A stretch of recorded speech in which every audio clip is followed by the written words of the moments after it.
taken the tube out to see what the problem is.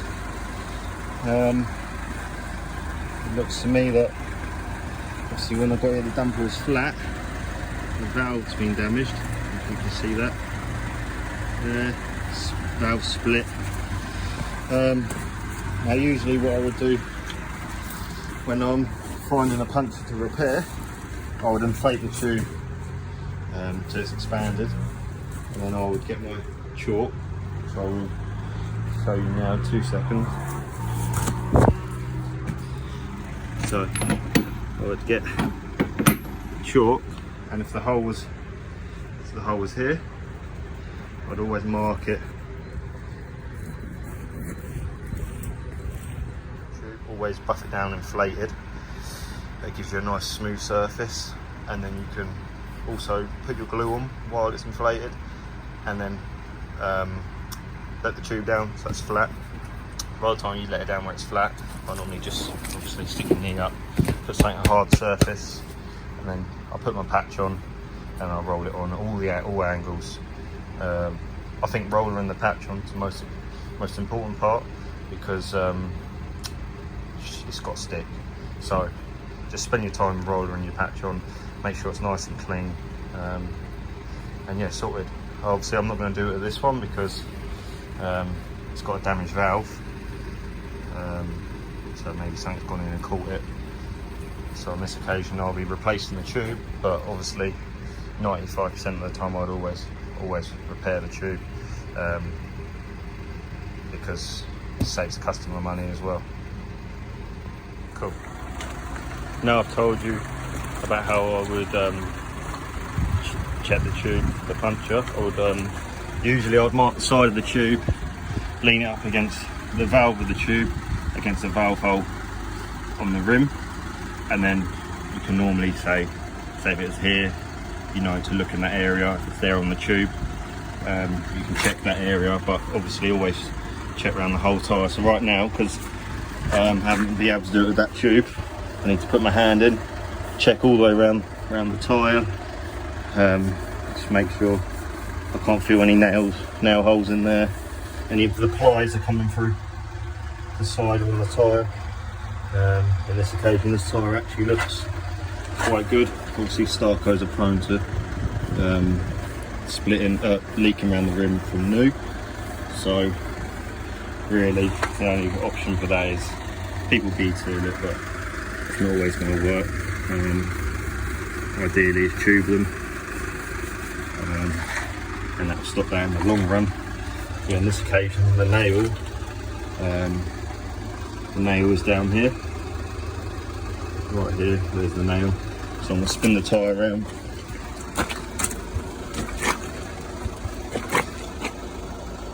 Check for it. Thereabouts this nail is, which is here, so it should be around this side. Here it is here. That's the nail. There. Equates to the same place inside this tyre. So I'm going to remove that nail there. I've also noticed another one here which hasn't gone through, but I'll remove that so it doesn't cause another puncture further down the line in case it decides to wedge its way in the tyre.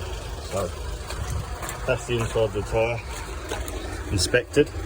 I can't feel any other nails. I've checked just that one there, which I will now pull out and then put the new tube in, fishing tool, pull it through, inflate it.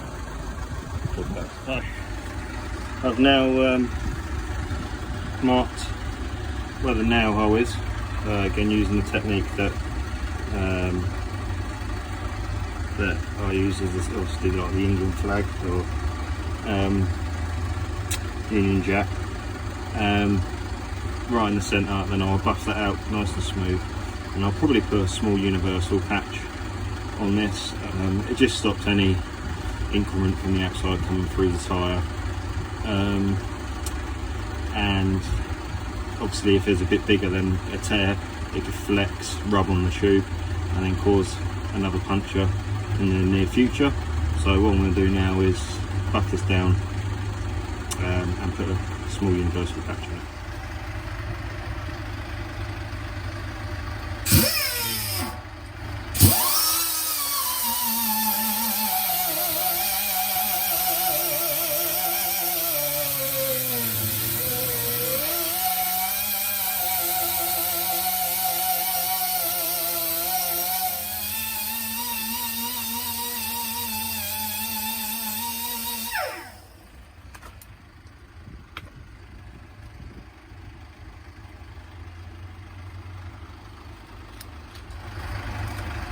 So now it's puffed smoothly.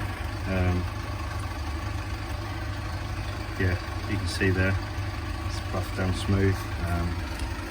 We'll put a thin amount of reamer tip top, glue, just a thin layer. It's probably a bit too much there. Just a thin layer of reamer, like that. That way.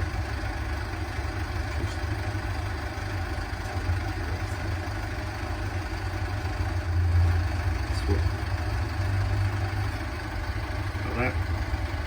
And then I'll let that dry. Probably, it's quite cold out, so I'll let that dry a couple of minutes, maybe even 5 minutes, and then I'll stick my universal reamer tip top universal patch on there, stitch it down all around the edges, all the way around, every angle. Again, like I suppose like a union jack. Just make sure it bonds to the tyre properly. Obviously, I would only use in a liner sealer if the tyre was tubeless. I wouldn't bother using it when you're fitting a tube. Really, it's not really any point. But that'll be stuck on there, and then yeah, it should look good. All around the edges. Just don't want any patch lift.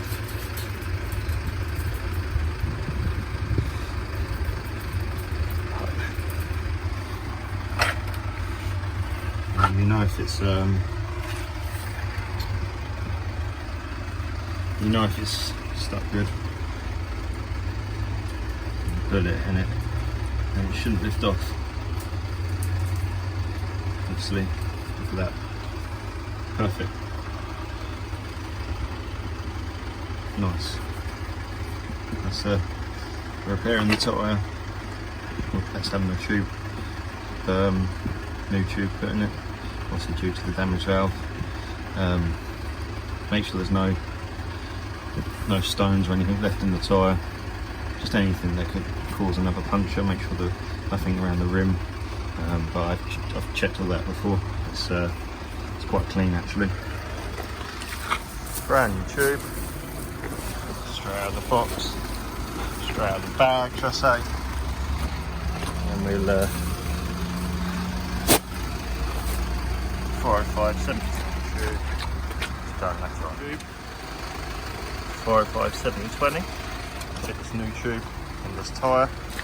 I'll show you guys. Obviously, my favourite tool is my little fishy tool for pulling it through the valve holes. That's key, because you don't want your tube flying back through the valve hole, and then you have to take the tyre back off. No one really likes stripping off 6-ton dumper tyres anyway. It's a lot of hassle, but it's all good. So we'll put the tube. Obviously, when fitting these tubes, you want to keep this side, the valve side, closest to the inside of the tube. You want to keep this facing outwards on the rim, because obviously the valve hole on the rim is towards the outside, so you want your tube valve on the outside. You don't want it facing that way when you fit the tyre, because you'll pull the valve through with your fishing tool, and it'll be bent, and then it'll sit at a funny angle and end up tearing out of the valve when they use the dumper, or yeah, it just won't sit right. You can usually tell that because when the tyre goes flat, 9 times out of 10 these won't fall through if they're the right way around. If they're the wrong way around, then they shoot back through the hole, and it's a pain in the arse. And if you want to get it off the floor, obviously you want to inflate it to start with, get it up, get your jack under, get your axle stands under, be safe. Yeah, basically, and that's it. So I'll put this in now, and I'll show you in a second. So tubes in. When I put the tube in, I feed it in all the way around. Some people like to inflate the tube. I don't like to inflate the tube personally. It doesn't really bother me if it's a little bit inflated or not. Some people find it easier to put the tube in the tyre and get it round with it a little bit inflated, sometimes because they say maybe it flexes a bit more, but for me I find it just as easy to put it in with no air. It's no problem. Obviously not 9 times, or if you can, if there's someone on site, then obviously get them to try and move the valve to the bottom, the valve hole in the rim to the bottom of the wheel, so 6 o'clock. The reason for that is when you fit a tube, obviously everything you can see with your hands is down here. Everything's always awkward trying to put a valve through the hole up there, down here, and also the tube drops around the rim and leaves a little gap, so you've actually got quite a lot to play with. And as you can see, again, like I said before, the valve is this side, so it should then be really easy. You'll see now, it'd be really easy to get the tube through the hole.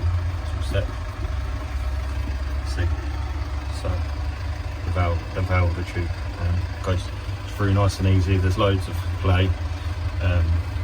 Now for me, I tend to, obviously I'm videoing at the moment, but I use both hands and put the fishing tool on now.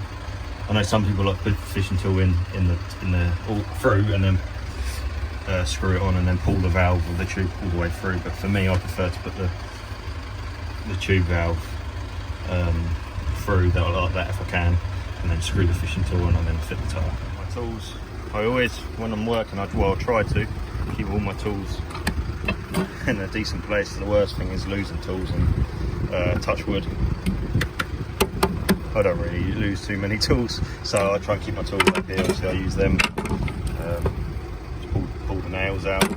These are the 2 nails of the tyre, so I put them to the side there. Obviously when I do my ticket, every customer gets a picture of what was in the tyre, basically what was in the tyre, the new tube going in, everything. The customer always gets a picture.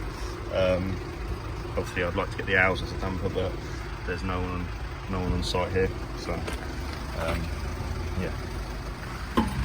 I get my milker lever under there and I just walk forward with it like that. I actually rest my milker lever onto my shoulder, so it leaves a gap in the rim.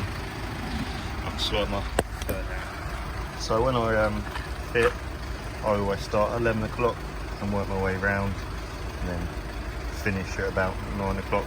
Should pop on. Obviously you don't want your tube valve through the tyre yet, through the rim yet, because when you fit the tyre, it's going to drop into that single well and then slide right back, and it'll cover the valve hole, probably the tyre will. So obviously if it's pulled through already, you've got risk of ripping the valve hole, the valve hole of the tube. So you're always better just to drop it in, leave it in the tyre, fit the tyre back on the rim, and then pull that through and then inflate.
So as you can see, quickly just chuck the tyre back on.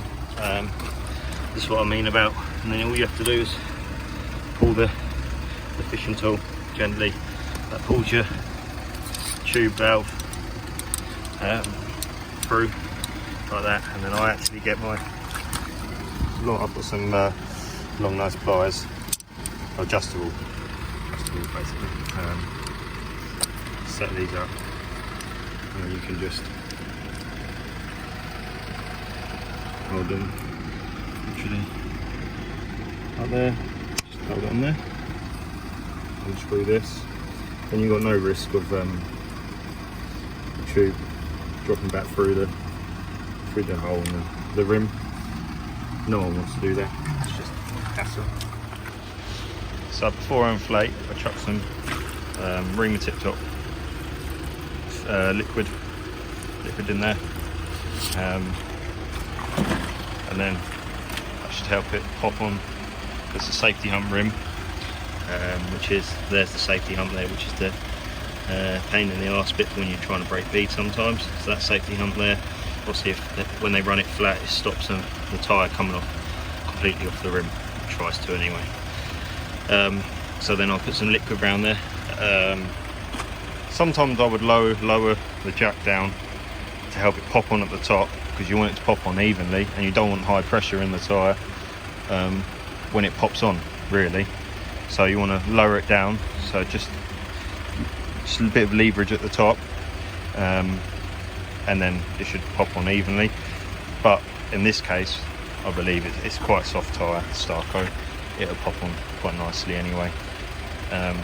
Yeah, and now I'm going to inflate it to the running pressure, which I believe in a 6-ton dumper in the rear is 29 psi. Let's have a look. 39 psi. So I'll run it to the recommended pressure by 2/8, and yeah, all good.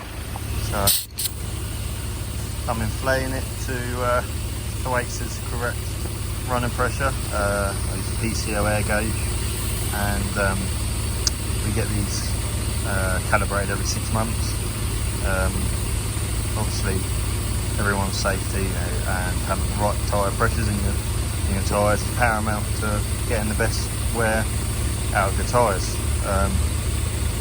So that's what we take safety seriously. So I've actually put it now just over 40 psi, and then when I put the valve core in, it should be roughly 39, but I will also put the air gauge back on the tyre to make sure it's at 39 psi, the correct running pressure for this tyre and this 6-ton dumper. Thank you. Hope you enjoyed watching the video, and I hope you can learn from this. So if any of you that are struggling with these, any tyre, I suggest using this sort of routine for any of your plant stuff, 3-ton, 6-ton, 9-tonners, common stuff really, and hopefully it'll make it easier for you. Thank you.